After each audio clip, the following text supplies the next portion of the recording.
Social media ഇച്ചിരി അതിര് വിടുന്നുണ്ടല്ലേ പൗർണമി? തീർച്ചയായിട്ടും ഇച്ചിരി കൂടുന്നുണ്ടല്ലേ സോഷ്യൽ മീഡിയയ്ക്ക്? നല്ല നല്ല തല്ല് കിട്ടാൻ തന്നെ കുഴപ്പമുണ്ടോ എന്നെനിക്ക് സംശയമില്ലാതില്ല. കാരണം കഴിഞ്ഞ ദിവസം വന്ന വാർത്ത പൗർണമി തീർച്ചയായിട്ടും ശ്രദ്ധിച്ചിട്ടുണ്ടാവും വിചാരിക്കുന്നു. കൽപ്പന രാഘവേന്ദ്ര, നമ്മുടെ സിംഗർ. യെസ്, നമുക്ക് മലയാളികൾ, അവർ തമിഴ് വംശജയാണ്, ഐ മീൻ തമിഴ്നാട്ടുകാരിയാണ്. ഞാൻ വംശീയ അധിക്ഷേപം നടത്തിയൊന്നുമല്ല. ഒരു തമിഴ് സിംഗർ എങ്ങനെയാണ് മലയാളികൾക്ക് സുപരിചിതയായെന്ന് ചോദിച്ചാൽ, സ്റ്റാർ സിംഗർ അത് മലയാളികൾക്ക് പ്രിയപ്പെട്ടതാണ്. മലയാളികൾ നെഞ്ചോട് ചേർത്ത് വെച്ചിരിക്കുന്ന ഒരു ഷോയാണ്. സോ ആ ഷോയിലെ ഒരു സീസണിലെ, എനിക്കൊന്ന് 10-13 വർഷം മുമ്പുള്ള സീസൺ എനിക്ക് എൻ്റെ ഓർമ്മ ശരിയാണെങ്കിൽ സീസൺ 5 വിന്നറായിരുന്നു കൽപ്പന രാഘവേന്ദ്ര.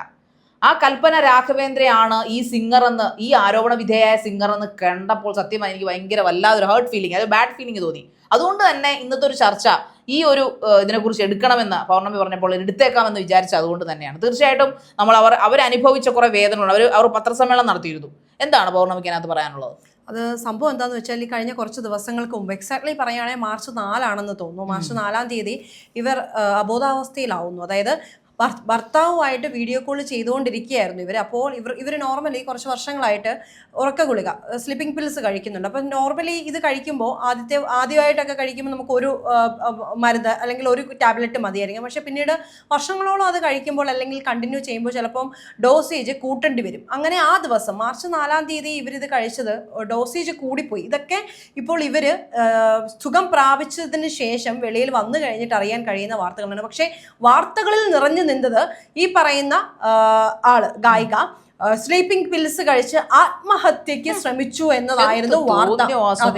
ആത്മഹത്യക്ക് ശ്രമിച്ചു എന്നതായിരുന്നു വാർത്ത. അതിനോട് നമുക്കറിയാം, ഒരു ആത്മഹത്യ വാർത്ത കണ്ടു കഴിഞ്ഞാൽ സ്വാഭാവികമായിട്ടും നമ്മൾ ഒരു പ്രശ്നമില്ലാത്ത കുടുംബങ്ങളിലെ ആണെങ്കിൽ പോലും ഭാര്യയും ഭർത്താവുമായിട്ടുള്ള പ്രശ്നം, ഭാര്യയും ഭർത്താവും, ഭർത്താവിന്റെ വീട്ടുകാരുമായിട്ടുള്ള പ്രശ്നം, സ്വന്തം വീട്ടുകാരുമായിട്ടുള്ള പ്രശ്നം എന്ന് വെച്ച് ഒരു എവിടുന്നാണോ തുടങ്ങുന്നത് അതുമായിട്ട് ഒരു ബന്ധമില്ലാത്ത തലങ്ങളിലേക്ക് വരെ നമ്മൾ കൊണ്ടെത്തിക്കുന്ന ഒരു പൊതു രീതിയാണ്. പക്ഷേ ഇതിനുശേഷം ഇപ്പോൾ ഈ സംഭവങ്ങളൊക്കെ ആയിട്ട് ബന്ധപ്പെട്ട് കുറേ വാർത്തകൾ വന്നിരുന്നു. ഇതെല്ലാം ശേഷം ഈ കഴിഞ്ഞ ദിവസം ഈ പറയുന്ന ആള് നേരിട്ട് മീഡിയാസിന് മുൻപിൽ, അത് ഈ പറയുന്ന പോലെ ചെന്നൈയിലും അതുപോലെ തന്നെ നമ്മുടെ നാട്ടിലും എറണാകുളം പ്രസ് ക്ലബിലും വെച്ച് അവർ ഒരു വാർത്താ സമ്മേളനം വിളിക്കുകയുണ്ടായി. ആ സമ്മേളനത്തിൽ ഇവർ ഒരുപാട് കാര്യങ്ങൾ പറഞ്ഞപ്പോൾ സ്വാഭാവികമായിട്ടും ഇതിനെപ്പറ്റി സംസാരിക്കേണ്ട അത്യാവശ്യമായിട്ട് തോന്നി. കാരണം ഒരു സ്ത്രീ, അവർ പറയുന്നുണ്ട്, അവർ 5 വയസ്സ് മുതൽ ഈ ഒരു ഗാനരംഗത്ത് 5ാമത്തെ വയസ്സ് തൊട്ട് അവർ പാട്ട് പാടാൻ തുടങ്ങിയതാണ്. അല്ലെങ്കിൽ സെൽഫ് ഏണിംഗ് ആയിട്ട്, സെൽഫ് ഇൻഡിപെൻഡൻ്റ് ആയിട്ടുള്ളൊരു വിമനായിട്ട് നിൽക്കുകയാണ്. അവർക്ക് ഇപ്പോൾ 45 വയസ്സുണ്ട്. അപ്പോൾ ഇത്രയും വർഷമായിട്ട് സെൽഫ് ഇൻഡിപെൻഡന്റ് വുമനായിട്ട് നിൽക്കുന്നവർ ഈ പറയുന്ന പോലെ സ്വാഭാവികമായിട്ടും തൻ്റെ ഭർത്താവുമായിട്ട് സംസാരിച്ചുകൊണ്ടിരിക്കുമ്പോൾ, വീഡിയോ കോൾ ചെയ്തുകൊണ്ടിരിക്കുമ്പോഴാണ് തൻ്റെ ബോധം മറയുന്നത്. അപ്പം ആദ്യം തന്നെ ഭർത്താവ് ചെയ്തത്, ഇവർക്ക് പർട്ടിക്കുലറായിട്ടൊരു മലയാളി ഡോക്ടറെ അറിയാം, അവിടുത്തെ ഒരു വലിയ ഹോസ്പിറ്റലാണ്, അദ്ദേഹത്തെ വിളിച്ച് കോൺടാക്ട് ചെയ്തു, ആംബുലൻസ് വരുന്നു. അങ്ങനെ ചികിത്സയ്ക്ക് ആവശ്യമായ കാര്യങ്ങളാണ് ആദ്യഘട്ടത്തിൽ തന്നെ ചെയ്തത്. ആ സമയത്ത് എങ്ങനെ മീഡിയാസ് കയറി വന്നു എന്നറിയില്ല. ഹോസ്പിറ്റലിനെ വിളിക്കുമ്പോൾ സ്വാഭാവികമായിട്ടും ഈ സ്ലീപ്പിംഗ് പില്ല് കഴിച്ചുകൊണ്ട് തന്നെ ആവണം അത് പോലീസ് സ്റ്റേഷനിൽ അറിയിക്കുന്നു. അവരൊരു പോലീസ് സ്റ്റേഷൻ്റെ പേരും പറയുന്നുണ്ട്, അവിടെയുള്ളൊരു പോലീസ് സ്റ്റേഷൻ്റെ പേരും പറയുന്നുണ്ട്. അപ്പം പോലീസുകാർ വരുന്നു, അല്ലെങ്കിൽ നിയമ സാധ്യത അനുസരിച്ച് അല്ലെങ്കിൽ നിയമ നടപടി അനുസരിച്ച് കാര്യങ്ങൾ പോകുന്നു. അതിനിടയ്ക്ക് എവിടെയാണ് മീഡിയ കടന്നു വന്നതെന്ന് തനിക്ക് അറിയില്ല എന്ന് അവർ തുറന്ന് സമ്മതിക്കുകയാണ്. താനും ഹസ്ബൻഡുമായിട്ട് പ്രശ്നമുണ്ടെന്ന് പറയുന്നു, താൻ ആത്മഹത്യക്ക് ശ്രമിച്ചിട്ടില്ല, താനും ഭർത്താവുമായിട്ട് ഒരു പ്രശ്നവും ഇല്ല. അതായത് ഞങ്ങളുടെ റൂമിൽ അല്ലെങ്കിൽ ഞങ്ങളുടെ വീട്ടിൽ ഞങ്ങളുടെ റൂമിൽ നടക്കുന്ന കാര്യങ്ങൾ, ഇപ്പോൾ സന്തോഷമായിട്ടുള്ള കാര്യങ്ങളായിക്കോട്ടെ, മോശമായിട്ടുള്ള കാര്യങ്ങളായിക്കോട്ടെ, എന്തോ ആയിക്കോട്ടെ, അതെങ്ങനെ ഇങ്ങനെ ആയിരിക്കും അങ്ങനെ ആയിരിക്കുമെന്ന് അസ്യൂം ചെയ്ത് മീഡിയയ്ക്ക് എങ്ങനെ പറയാൻ കഴിയും? ഒരു നല്ല കാര്യങ്ങൾ വന്നു കഴിഞ്ഞാൽ, നല്ലത് സംഭവിച്ചു കഴിഞ്ഞാൽ നിങ്ങൾ ഇത്രയും ക്യൂരിയസോടെ റിപ്പോർട്ട് ചെയ്യുന്നത് കാണുന്നില്ലല്ലോ. എന്തുകൊണ്ട് ഒരു മോശമായ കാര്യം, അതിൻ്റെ വസ്തുത പോലും അറിയാതെ നിങ്ങൾ എങ്ങനെ റിപ്പോർട്ട് ചെയ്യുന്നു? അതായത് ഇവർ പറയുന്നത്, ഞാൻ ഹോസ്പിറ്റലിൽ ഉണ്ടായിരുന്നു, എൻ്റെ ഫോൺ സ്വിച്ച് ഓഫ് ആയിരുന്നില്ല.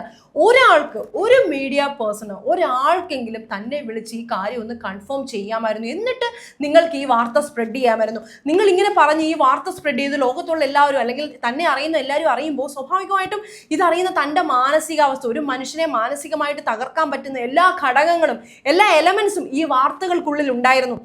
താനും ഭർത്താവും തമ്മിൽ യാതൊരു പ്രശ്നമില്ല. പക്ഷേ ഈ കാര്യവുമായി ബന്ധപ്പെട്ട് ഒരുപാട് വിമർശനങ്ങൾ തനിക്കും തൻ്റെ ഭർത്താവിനുമെതിരെ, ഭർത്താവിൻ്റെ കുടുംബത്തിനെതിരെ ഇങ്ങനെ സംഭവിക്കുമ്പോൾ പറയുന്നവർക്ക് പറഞ്ഞിട്ട് അങ്ങ് പോവാം. നാളെ ഒരു വാർത്ത വേറെ കിട്ടുമ്പോൾ അവരതിന് പിന്നാലെ പോകും. പക്ഷേ ഇത് കേട്ട് തഴമ്പിച്ച് അല്ലെങ്കിൽ ഇതുമായിട്ട് യാതൊരു ബന്ധവുമില്ലാതെ ചെയ്യാത്ത കുറ്റത്തിന് ഈ പഴികളെല്ലാം കേൾക്കുമ്പോൾ ആ ഒരു മനുഷ്യൻ ഇതിൽ നിന്ന് ഓവർകം ചെയ്യാൻ എടുക്കുന്ന സമയം എന്ന് പറയുന്നത് വളരെ കൂടുതലാണ്. നിങ്ങൾ എന്ത് അർത്ഥത്തിലാണ്, എന്ത് ബേസിസിലാണ് അടിസ്ഥാനരഹിതമായ വസ്തുതയല്ല അല്ലാത്തൊരു കാര്യം റിപ്പോർട്ട് ചെയ്യുന്നത് എന്നാണ് ആ ഗായിക ചോദിച്ചത്. തീർച്ചയായിട്ടും അത് സംസാരിക്കണമെന്ന് തന്നെ തോന്നി. ശരിയല്ലേ, പറയുന്നവർക്ക് അങ്ങ് പറഞ്ഞു പോവാം. പക്ഷെ ആ ഒരു മനുഷ്യന്റെ മാനസികാവസ്ഥ, അവർ ആത്മഹത്യ ചെയ്യാൻ ശ്രമിച്ചിട്ടേ ഇല്ല. പക്ഷേ ഈ കണ്ട എല്ലാ മാധ്യമങ്ങളിലും ഈവൻ ടെക്സ്റ്റ് റിപ്പോർട്ടുകളായിട്ടും വെബ്സൈറ്റിൽ എല്ലാം വന്നത് ഈ പ്രമുഖ ഗായിക ആത്മഹത്യക്ക് ശ്രമിച്ചു, ഹോസ്പിറ്റലൈസ്ഡ് ആണ് എന്ന് പറഞ്ഞു. ഈവൻ നമ്മൾ പോലും കണ്ടത് അങ്ങനെയല്ലേ ശാരിക?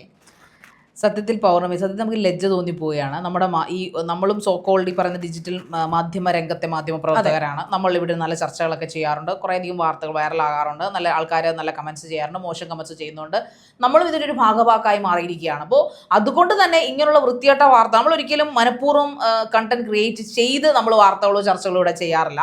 വരുന്ന വാർത്തകളുടെ വസ്തുതാപരമായിട്ടുള്ള ഭാഗങ്ങൾ പരിശോധിച്ച് അത് ജെന്യൂൻ ആണെന്ന് നോക്കിയതിന് ശേഷം മാത്രമാണ്, അതും നമ്മൾ ഒരിക്കലും സമർത്ഥിക്കുകയല്ല ഇവിടുന്ന് ചർച്ചയിൽ. അങ്ങനെയാണെന്ന് പറയല്ല, അങ്ങനെ ആയാൽ എന്ത് സംഭവിക്കും ആ ഭാഗത്ത് ഇതുവരെ നമ്മൾ അപ്പോഴും എടുത്ത് പറയാറുണ്ട്. ഇപ്പോൾ അഹാനയുടെ കേസിലായാലും, അഹാന കൃഷ്ണൻ എന്ന് പറഞ്ഞ സിനിമാരുടെ കേസ് വന്നപ്പോഴും നമ്മൾ ആദ്യത്തെ ചർച്ചയിൽ നമ്മൾ പറയുന്നുണ്ട്, നൈനയുടെ ഭാഗം മാത്രമേ ഇവിടെ നമ്മൾ പറഞ്ഞിട്ടുള്ളൂ, കേട്ടിട്ടുള്ളൂ. അഹാനയ്ക്ക് ഇനി എന്തെങ്കിലും പറയാനുണ്ടാവും. ഉറപ്പായിട്ടും അഹാന റിപ്ലൈ തന്നപ്പോൾ നമ്മൾ അതും എടുത്തിട്ട് ചർച്ച ചെയ്ത ആൾക്കാരാണ്. സോ ഓപ്പോസിറ്റ് ഭാഗം വന്നപ്പോഴും നമ്മൾ അതിൻ്റെ ചർച്ചകൾ, അവരുടെ ഭാഗം കൂടെ നമ്മൾ ചർച്ചയിൽ പങ്കുകൊള്ളിക്കുകയും അത് ജനങ്ങളിലേക്ക് എത്തിക്കുകയും ശ്രമിച്ചിട്ടുണ്ട്. അതുകൊണ്ട് തന്നെ ഈ കൽപ്പനയുടെ കേസ് വന്നപ്പോൾ സീരിയസ്ലി കൂടുതൽ ശ്രദ്ധിക്കാൻ കാര്യം, നമുക്ക് ഹൃദയത്തോട് ചേർത്ത് വെച്ചിരുന്ന ഒരു സ്റ്റാർ സിംഗർ ഷോ, ഒരു സിംഗർ ഷോ, അതിലെ മലയാളികൾക്ക് ഇതുവരെ പരിചിതമല്ലാത്ത ഒരു ഷോയിലേക്ക് വന്നുകൊണ്ട് മലയാളി അല്ലാത്ത ഒരാൾ വിന്നറായി പോകുക, ടൈറ്റിൽ വിന്നറായി പോകുക എന്ന് പറയുന്നത് സംബന്ധിച്ചും അവരുടെ പാട്ടുകൾ അത്രയ്ക്കും മനോഹരങ്ങളായിരുന്നു. സോ ആ കാലഘട്ടമാണ് എനിക്ക് ഓർമ്മ. കാരണം ഇന്നത്തെ സീസൺ എത്ര പേര് ശ്രദ്ധിക്കുന്നുണ്ടെന്ന് എനിക്കറിയില്ല, ഇപ്പോഴത്തെ സീസണൊക്കെ. പക്ഷെ അന്ന് മലയാളികളുടെ ഓരോരുത്തരുടെയും ഈ പറയുന്ന ഹാളിൽ ഇരിക്കുന്ന ടി വിക്ക് വേണ്ടി കാത്തിരുന്ന ഒരു പുരുഷാരവും ഉണ്ടായിരുന്നു. അതായത് അമ്മയും ചേട്ടനും അനിയത്തിയും ചേച്ചിയും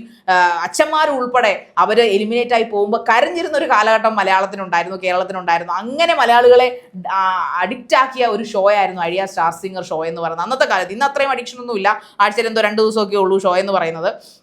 അന്ന് അങ്ങനെ ആയിരുന്നില്ല. സോ അതിൽ അങ്ങനെ കത്തി നിന്ന ഷോയിലെ ടൈറ്റിൽ വിന്നർ ആയിരുന്നു ഈ കൽപ്പന രാഘവേന്ദ്ര എന്ന് പറയുന്നത്. മാത്രമല്ല ഇന്നത്തെ ഈ പത്രസമ്മേളനത്തിൽ അവർ പറഞ്ഞിരിക്കുന്ന പോലെ അവരൊരു സിനിമ ഫ്രറ്റേണിറ്റിയിൽ നിന്നുള്ളവരാണ്. അവരുടെ അച്ഛൻ എന്ന് പറയുന്നത് ഒരു സംവിധായകനും, അതോടൊപ്പം മുൻ സംവിധായകനും എഴുത്തുകാരനും, അതോടൊപ്പം തന്നെ ലിറിസിസ്റ്റും പാട്ടുകാരനും ഒക്കെയാണ്, മ്യൂസിക് ഡയറക്ടറും കൂടാണ്. അപ്പോൾ അവർക്ക് ജനിച്ചു വളർന്നത് അവർ ഇതിനകത്താണ്. അപ്പോൾ അവരെക്കുറിച്ച് എഴുതുമ്പോൾ ഒരു കുറച്ചൊക്കെ അറ്റ്ലീസ്റ്റ് അവരോടൊന്ന് അന്വേഷിക്കാം, വേണ്ട അവരുടെ ബന്ധുക്കളോടൊന്ന് അന്വേഷിക്കാം, ഇവർക്കൊക്കെ എങ്ങനെയാണ് ഈ വാർത്തകൾ കിട്ടുന്നതെന്ന് എനിക്ക് മനസ്സിലാവാതെ.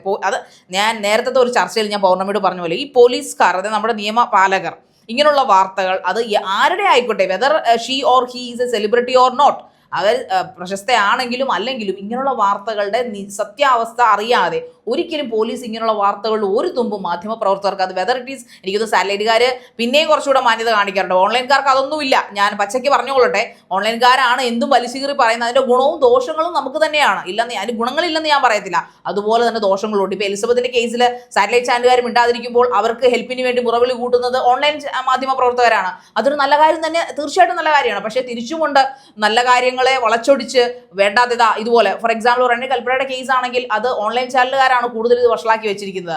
സോ ഒരു സ്ത്രീയല്ല, അത്യാവശ്യം നല്ല രീതിയിൽ ഫേമസ് ആയിട്ടുള്ള ഒരു സിംഗറാണ് അവർ. അവരെക്കുറിച്ച് ഇങ്ങനൊരു വാർത്ത പടച്ചു വിടുമ്പോൾ അതിൽ ഒരു പെർസെൻറ്റെങ്കിലും ഒരു സത്യാവസ്ഥ വേണ്ടേ? നമ്മൾ ചിലപ്പോഴൊക്കെ ചില ഫുഡ് കഴിക്കുമ്പോൾ അതിനകത്ത് ഇപ്പോൾ ഈ പറയുന്ന പോലെ എന്താ പറയുന്ന, നമ്മൾ ചില ജാമുകളൊക്കെ കഴിക്കുമ്പോൾ ജാമിനകത്ത് പൈനാപ്പിൾ ജാം എന്നൊക്കെ എഴുതും. പൈനാപ്പിളിനകത്ത് അവരതിനകത്തൊരു 10% പൈനാപ്പിളിൻ്റെ സാധനം, ഒറിജിനൽ നാച്ചുറൽ സാധനം ആഡ് ചെയ്യുമോ എന്ന് നമ്മൾ ഇൻഗ്രീഡിയൻസ് നോക്കാറുണ്ട്. ബാക്കി മുഴുവനും കെമിക്കൽസ് ആണ്, എക്സ്ട്രാക്ട്സ് ആണ്. അപ്പോൾ നമ്മൾ അത് നോക്കുന്ന പോലെ തന്നെ അവരൊരു 10%, നമ്മൾ എഴുതി വിടുന്ന വാർത്തയിൽ ഒരു 10% സത്യാവസ്ഥ ഉണ്ടോയെന്ന് സ്വയം ഒരു അവബോധം ഈ പഠിച്ചു വിടുന്ന കണ്ടന്റ് ക്രിയേറ്റേഴ്സിന് ഇല്ലേ? ഇതിനൊക്കെ അവസാനം നിങ്ങൾ തന്നെ യൂട്യൂബിനെയും ഇവിടുത്തെ കേന്ദ്രീയ മന്ത്രാലയത്തെയും ഈ വാർത്താവിതരണ മന്ത്രാലയത്തെ കൊണ്ട് വടിയെടുപ്പിക്കും. അവസാനം നല്ല രീതിയിൽ കണ്ടന്റ് ചെയ്യുന്ന ആൾക്കാർക്കും ഇത് പണി കിട്ടി തുടങ്ങും. കാരണം എന്ത് തോന്നിയവാസവും എഴുതി വെക്കാം എന്നുള്ളൊരു ലെവലിലേക്ക് കാര്യങ്ങൾ പോയിരിക്കുന്നു. കാരണം അവരിപ്പോൾ ഇത്രയും മനക്കെട്ടിയുള്ള ഒരു ഗായിക ആയതുകൊണ്ടാണ് അവരിങ്ങനെ വന്നിരുന്ന പത്ര സമ്മേളനം നടത്തിക്കൊണ്ട് ഇങ്ങനെ മറുപടി ലൈവായിട്ട് ജീവനോടെ വന്നിരുന്ന് കൊടുത്തത്. അതവർ ചോദിക്കുന്നുണ്ട്, അതിനകത്ത് താഴെ വന്നിരിക്കുന്ന കമന്റുകൾ വായിച്ച് നമുക്ക് അറിയാൻ സാധിക്കും. ഇങ്ങനെ ആവണം, ഇനി മാധ്യമപ്രവർത്തകർക്ക് ചോദ്യങ്ങളൊന്നും ചോദിക്കാനില്ല. കാരണം കൃത്യമായി നിങ്ങൾ ആരെയാണോ ആരോപണ വിധേയമാക്കി കൊല്ലാൻ തീരുമാനിച്ചത് അയാൾ തന്നെ ജീവനോടെ വന്നിരുന്ന് മറുപടി പറയുകയാണ്, ഞാൻ ആത്മഹത്യ ചെയ്തിട്ടില്ല, ഞാൻ ആത്മഹത്യ ചെയ്യാൻ ശ്രമിച്ചിട്ടില്ല, അവരൊരു മരുന്ന് കഴിച്ചു, അതിന് ഡോസേജ് കൂടിപ്പോയി, ഈ പല കാരണങ്ങളുണ്ടാവാം. ബോധം പറഞ്ഞു BP ലോ ആയിട്ടുണ്ടാവാം, BP ഹൈ ആയിട്ടുണ്ടാവാം, വേറെ ഷുഗർ ലോ ആവാം, അങ്ങനെയൊക്കെ തലചുറ്റൽ സംഭവിക്കാം. തലചുറ്റി വീഴുമ്പോഴോ ബോധം പറയുമ്പോഴോ ഒക്കെ അതിനർത്ഥം മരിക്കാൻ ശ്രമിച്ചു എന്നാണോ? സത്യത്തിൽ യഥാർത്ഥത്തിൽ ആത്മഹത്യ ചെയ്യുന്നവരെ നിങ്ങൾ യഥാർത്ഥത്തിൽ അന്വേഷിച്ച് കണ്ടെത്തി ഇതിന്റെ കാരണങ്ങൾ സത്യാവസ്ഥകൾ ബോധ്യപ്പെടുത്താറുണ്ടോ? സോ മാധ്യമപ്രവർത്തകർ പ്രത്യേകിച്ച് ഈ ഓൺലൈൻ മീഡിയകൾ ഇങ്ങനെ കാണിക്കുന്ന തോന്നിയവാസങ്ങൾ അവസാനിപ്പിച്ചേ പറ്റൂ. കാരണം കപ്പാസിറ്റി ഇല്ലാത്തൊരു കലാകാരൻ്റെയോ കലാകാരിയുടെ നേർക്കാണ് ഇങ്ങനെയുള്ള വാർത്തകൾ വരുന്നതെങ്കിൽ അവർ സീരിയസ്ലി ഒരു ആത്മഹത്യ ചെയ്ത് കളയില്ലേ, അല്ലെങ്കിൽ അതിനുവേണ്ടി ശ്രമിക്കില്ലേ? അപ്പോൾ നിങ്ങൾ ആത്മഹത്യ പ്രേരക ഘടകമായി മാറുകയാണോ സമൂഹത്തിൽ? ഡ്രഗ്സ് പോലെ ഈ പറയുന്ന ഓൺലൈൻ മാധ്യമങ്ങളും ചിലരെങ്കിലും, എല്ലാവരും അല്ല, ചിലരെങ്കിലും ഈ വാർത്തകൾ പടച്ചു വിടുമ്പോൾ ഇപ്പോൾ കഴിഞ്ഞ ദിവസം ഈ നമ്മുടെ ബാലയുടെ കേസ് പറയുവാണെങ്കിൽ മുൻ ഭാര്യയായ ഗായിക പറയുന്നുണ്ട്, അവരുടെ ഫോൺ സംഭാഷണത്തിൻ്റെ ഒരു ചെറിയ ഭാഗം കട്ട് ചെയ്താണ് അവർ ഇത്രയധികം വിമർശനങ്ങൾ കേൾപ്പിച്ചത്. അതിൻ്റെ എല്ലാ ഉത്തരവാദിത്വം ഓൺലൈൻ മാധ്യമ പ്രവർത്തകർക്കാണ്. സോ അതുപോലെ തന്നെയാണ് ഇതാ ഇപ്പോൾ കൽപ്പനയുടെ കാര്യത്തിലും. അവർ ചോദിക്കുമ്പോൾ അവരുടെ കണ്ണുകളിൽ ആശ്ചര്യമാണ്, എന്താണ് എന്നെക്കുറിച്ചുള്ള വാർത്തകൾ ഇങ്ങനെ വന്നത്? അവർ മരിച്ചു എന്നുള്ള വാർത്തകൾ അല്ലെങ്കിൽ മരിക്കാൻ ശ്രമിച്ചു എന്നുള്ള വാർത്തകൾ കേട്ടിട്ട് സഹികെട്ട് അവർ വന്ന് ഈ പറയുന്ന സമ്മേളനം നടത്തുകയാണ് ചെയ്തത്. ഇതൊക്കെ എന്തുവാണ്? എന്തിനൊരു നിയന്ത്രണം ഇവിടെ ഇല്ല എന്നാണോ പൗർണമി പറയുന്നത്? അതെ, നിലവിൽ അങ്ങനെ തന്നെയാണ്. നിയന്ത്രണങ്ങൾ ഉണ്ടെങ്കിൽ ഇങ്ങനെ ഈ രീതിയിലേക്ക് കാര്യങ്ങൾ പോയില്ലായിരുന്നു. പക്ഷെ എന്ത് തന്നെയാണെങ്കിലും ഈ പറയുന്ന കൽപ്പന എന്ന് പറയുന്ന ഗായിക ഇപ്പം രംഗത്തേക്ക് വന്നു, അവർ അതിൽ നിന്നെല്ലാം റിക്കവറായി, അതിന് വലിയ കാര്യം.